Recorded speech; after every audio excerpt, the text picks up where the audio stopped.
Among us tonight, ladies and gentlemen, is amazing Indian Ashish Goyal. Deprived of vision, Ashish's extraordinary story and tremendous fight back saw him go to Wharton Business School and now to the very fast-moving world of international finance. Ashish says, and I find this truly inspiring, the spirit of rising against adversity. He says, I see no harm in trying. I am starting at zero anyway. I cannot go negative. Ladies and gentlemen, here is his amazing story.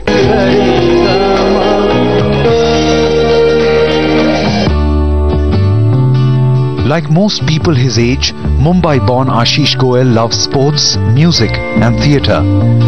What separates him from the crowd is the fact that he holds the distinction of being the world's first blind trader. Never one to wallow in self-pity, this bright student excelled in academics and went on to pursue his MBA from the Wharton Business School. He now holds a challenging job as a portfolio manager at JP Morgan's Chief Investment Office in London. My Guruji, my spiritual master, he basically said that it's only, it's just 1 cent that you've lost. It's not the end of the world. And then I said, okay, there's no harm in trying. I'm starting at zero anyway. I can't go negative. Ashish Goyal's indomitable spirit and passion for life is a source of inspiration for all of us. And we are honored to have this amazing Indian join us today.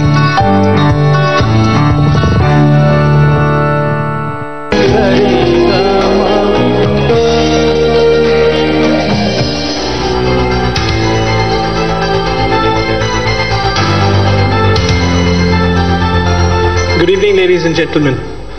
It's very humbling standing here in front of all of you today. But I'm here and I'm going to share with you my life, my experiences and some of the learnings from those experiences. I grew up in North Mumbai just as a regular child. I was more into sports than studies and I was physically very active.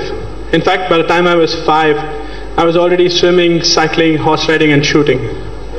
I wanted to spend all my time on the cricket field. But actually, my dream was to be a tennis player. But all of that changed, and changed quite dramatically. When I was about 9, my parents were told that I suffer from an eye condition which will slowly take away my eyesight. I don't know how they dealt with it then. I don't know how they deal with it now. But for me, things were different. Balls started disappearing from the other side of the court. Lines in my textbooks started blurring. And I was isolated. When I entered college, when all my friends were making careers plans, they were getting involved in sports, theatre, other activities. They were going out making friends and dating girls, while I was dealing with this rapid loss of eyesight. I was running very hard on the spot to remain where I was and to maintain my dignity in this new social teenage environment. But I had a great support system. I was very lucky. My father, for the second time in his life, had to hold my hands and teach me the ways of the world that he did not know himself. My mother, from having a son who looked quote-unquote normal, had to deal with the fact that her son was quote-unquote different. My sister, who is a dermatologist now, became an expert in business law and accounting because she used to read my books tirelessly back to me every day. And my youngest sister Garima, who is actually a great support mechanism.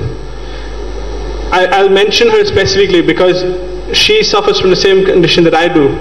She graduated from Sophia's Media College a year and a half ago and is a journalist and a writer. But she grew up in the shadow of this elder brother that everybody loves to compare her to. I was also very awkward and weird, not in my head but to others, because I would sit in the front of the classroom with thick glasses and still not be able to see the blackboard. I would run into people or just ignore them completely. I would suddenly fall on the steps or get hurt by stones. But the fact was I was going blind. I couldn't explain that to anyone. At that point of time I was really sad. I was lost. It was all about why me. and I was searching for answers, searching for direction. That's when my Guruji, Dr. Balaji Tambe, he gave me some very practical advice. As you heard, he said that it's only one sense that you've lost. He also said that don't look at this as a problem and sit with it. Go find a solution to it. And that was it. My life changed. In fact, I've realized that as I've lost my sight, I've started trusting people more and more. I trust people on a daily basis while I'm crossing the streets in Delhi, Bombay, New York, London. I trust the taxi drivers in Jakarta when I'm traveling alone for business. I trust the shopkeepers in Philadelphia when I would show them all the same size notes in US dollars and they would never cheat me. In fact, I've realized the more you trust people, they get empowered and they try not to break your trust. Today at 31, when I stand in front of you, I get asked a lot of personal and professional questions. Professionally, I get asked, okay, so first blind student warden, first trader ever who's blind. What's the next first you'll do?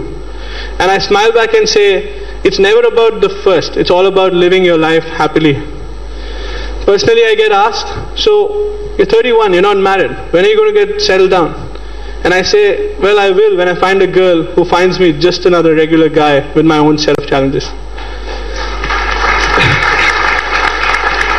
Well, looking back, life seems to have come together very nicely.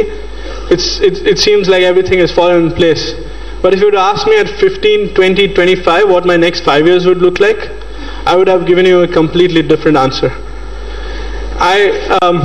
Life has been a struggle, and I know it will be going forward. But I believe that if I live with the principles that I've come to learn, and I guess that applies to all of us, A, live with your challenges and deal with them. B, go find solutions to problems. And third is never give up. Thank you. Ashish Goyal, what an inspiring story. What an inspiring example.